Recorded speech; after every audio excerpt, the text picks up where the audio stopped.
అమ్మాయికి మ్యారేజ్ అయిపోయింది. మ్యారేజ్ చేసేసారు ఇక వాళ్ళు. వాళ్ళకి అమ్మాయికి అంటే నాకు పేరు వచ్చే వరకే అమ్మాయికి మ్యారేజ్ అయిపోయింది. అప్పుడు నా పేరు మీద చరణ్ రాజ్ సార్ సినిమా కూడా చేసింది కదా, నాగరాజు అనిత యథార్థ ప్రేమ కథ అని ఒక సినిమా కూడా చేసిండు. ఆ సినిమా కష్టాలు అప్పుడు కూడా కొన్ని ఏంటంటే చాలా ఇబ్బందులు గురి కావాల్సి వచ్చింది. ఆ సినిమా బాధలు భరించలేక మధ్యలో అప్పుడు మన తెలంగాణ ఉద్యమం స్టార్ట్ అయింది, పెద్ద పెద్ద సినిమాలు ఆగిపోయినాయి. 2010లో అప్పుడే ఉద్యమం స్టార్ట్ అయింది. 2009, 2010లో ఆ ఉద్యమం స్టార్ట్ అయింది. సినిమా మధ్యలో అయిపోయింది. అసలు సినిమా రిలీజ్ అయిద్దా కాదా, చాలా కష్టాలు అప్పుడు. ఆ సారు చరణ్ రాజ్ సార్ ఆయన ఓన్ డిస్ట్రిబ్యూషన్, ఆయనే ప్రొడ్యూసర్, ఆయనే డైరెక్టరు, ఆయన ఓన్ డిస్ట్రిబ్యూషన్ చేసి మొత్తానికైతే కష్టాలలో సినిమాలు అయితే రిలీజ్ చేసిండు అన్న. ఆ పాట మీ లవ్ ఫెయిల్ అయింది కాబట్టి ఆ పాట రాయాల్సి వచ్చిందని అంటూ, లేకపోతే అనితా నాగరాజు ఒకవేళ లవ్ ఫెయిల్ కాకపోయింటే? నేను ఎంబీఏ స్టూడెంట్ అన్న, చదువుకున్నట్టు ఉన్నా అక్కడ ఆల్రెడీ పాల్వంచలోనే ఎంబీఏ చేస్తున్నప్పుడు అప్పటికే పాట మొత్తం ఎక్కడ చూసినా అదే పాట. అప్పుడు G24 అవర్ ఛానల్ వాళ్ళు నన్ను దొరకబట్టి అక్కడికి వచ్చి నన్ను పట్టుకొని తీసుకురావడం. అప్పుడు తర్వాత TV9, TV5 చాలా అంటే ప్రమోషన్స్ సినిమా కోసం చాలా న్యూస్ ఛానల్లో అప్పుడు కూర్చోవడం జరిగింది. కాన్సెప్ట్ ఏంటంటే ఇప్పుడు ఏంటంటే నా దగ్గర చాలా సాంగ్స్ చేసిన, నా పాటలు వినే ఉంటారు కానీ నేనని తెలియదు అంతే. ఇప్పటికి కూడా నాకు తెలిసి అనితా నాగరాజు అని అంటే ఇప్పుడు మనము మన స్టూడియోస్ ద్వారా పరిచయం చేస్తున్నప్పుడు కొంతమందికి తెలుస్తుంది, కానీ అంటే మీ లోకల్ మీకు పరిచయం ఉన్న వాళ్ళకి తెలుసు Anitha Nagaraju so and so అని చెప్పేసి. కానీ ఇప్పుడు వాళ్ళ పాట పాడిన ఈ వ్యక్తి అని చెప్పేసి యావత్ ప్రపంచానికి తెలుస్తుంది అలా. అవునన్న, నా పాట తెలుసు అందరికి, చాలా అంటే పాట తెలుసు నాగరాజు అని తెలియదు అంతే అన్న. ఇప్పుడు మీ పరిస్థితి ఏంది, మీ కుటుంబ పరిస్థితి ఏంది? నాకు తెలిసిన విషయం ఏంటంటే అదే హన్మకొండలా ఒక పాండాబ నడిపిస్తున్నాం అని చెప్పేసి విన్నాం.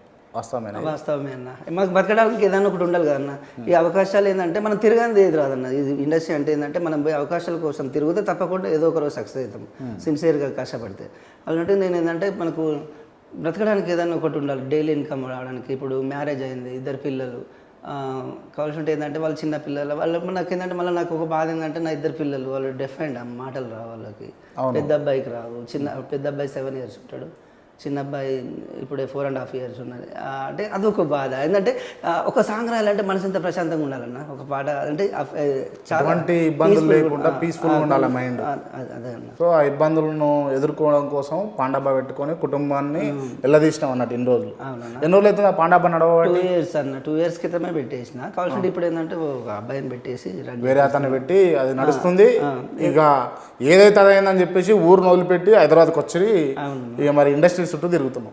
అవకాశాలు ఇస్తురా ఇండస్ట్రీలో? మన రీసెంట్గా ఒకటి యూట్యూబ్ ఛానల్ ఇప్పుడు అనిత Part 2 చేస్తున్నారు, my first show YouTube channel. అదే దాంట్లో ఉన్నాయి 3 songs కానీ 3 lakhs సబ్స్క్రైబర్స్. గిరి సార్ అని మంచి, మీకు తెలుసు అందులో పాటలు తట్టుకోలేనే నువ్వు చేసిన మోసం, ఆ పాట బాగుండు నువ్వే నాతో ఉంటే బాగుండు బాగుండు బాగుండునే. అదే మై ఫస్ట్ యూట్యూబ్ ఛానల్ వల్లే అనిత Part 2 చేస్తున్నా. వాళ్ళు చేస్తున్నారు, డబ్బులు ఇస్తారా మరి? అంటే దీని ఎక్కువ ఏం డిమాండ్ చేయలేము అన్న. అనిత Part 2 కూడా పాడేది మీరేనా? పాడేది నేనే అన్న. మా కోసం ఒక చరణం పాడతారా? ఒక పల్లవి తప్పకుండా పాడతా. అయితే యాక్చువల్లీ అది నాకు వచ్చిన ఆలోచన కాదు. ఆ సార్ నేను హనంకొండలో ఉంటే నా అడ్రస్ నా ఫోన్ నెంబర్ దొరకబట్టుకొని వచ్చి అనిత Part 2 చేద్దాం అనుకుంటానమ్మా, సాంగ్ రాస్తావా అది అంటే, తప్పకుండా సార్, ఈ ఆలోచన నాకు కూడా రాలేదు, మీరు చెప్పారు కదా చేద్దాం సార్ అని చెప్పేసి మాట ఇచ్చి కమిట్మెంట్ ఇవ్వడం జరిగింది.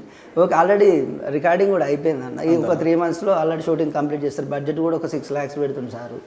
ఓకే, పర్లేదు, మంచిగా చేస్తుండే, ఒక సినిమా రేంజ్లో క్వాలిటీగా మంచిగా.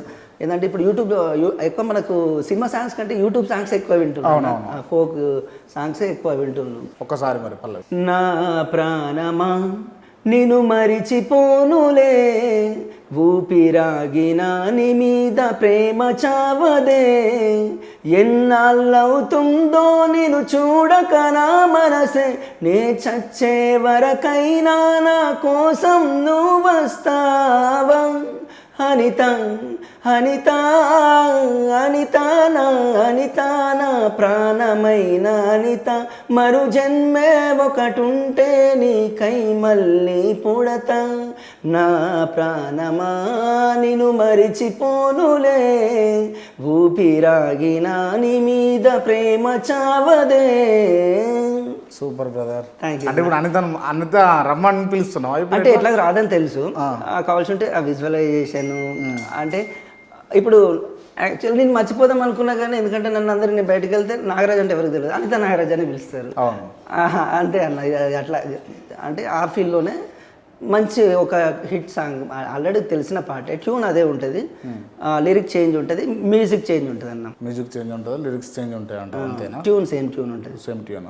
అండ్ ఇంకో విషయం ఏంటంటే ఇప్పుడు మీ భార్యకు ఈ విషయం అంతా తెలుసా? తెలుసు అన్న. అనిత నన్ను వదిలిపెట్టిపోయిన తర్వాత ఆ అమ్మాయికి ఆ పాట తెలుసు, అన్నీ తెలుసు. ఆ అమ్మాయికి చెప్పినాను, అమ్మ ముందే చెప్తున్నా, అనిత విషయాన్ని మనకు మొత్తం టామ్ అయి ప్రపంచం అంతా తెలిసింది, ఏమనంటే మీ ఇంట్లో చెప్పేసాయి, నేను మా ఇంట్లో చెప్తాను, మా ఇంట్లో చెప్తే మా అమ్మ నాన్న వాళ్ళు. ఇప్పుడు love marriage arranged love and arranged marriage. అమ్మాయి మంచి అమ్మాయి, అనిత వెళ్ళిపోయిన తర్వాత నన్ను అర్థం చేసుకునే ఒక మంచి అమ్మాయి. ఓకే పర్లేదు అన్న, కొంచెం మనం ఉన్నంతలో హ్యాపీగా ఉంటున్నాం అంతే. ఓకే, ఇప్పుడు అనిత పోయింది, అనిత కంటే మంచి అమ్మాయి అని చెప్పేసి ఫుల్ఫిల్ అయిందా నీకు? ఆ, అయిందంట 100% అన్న.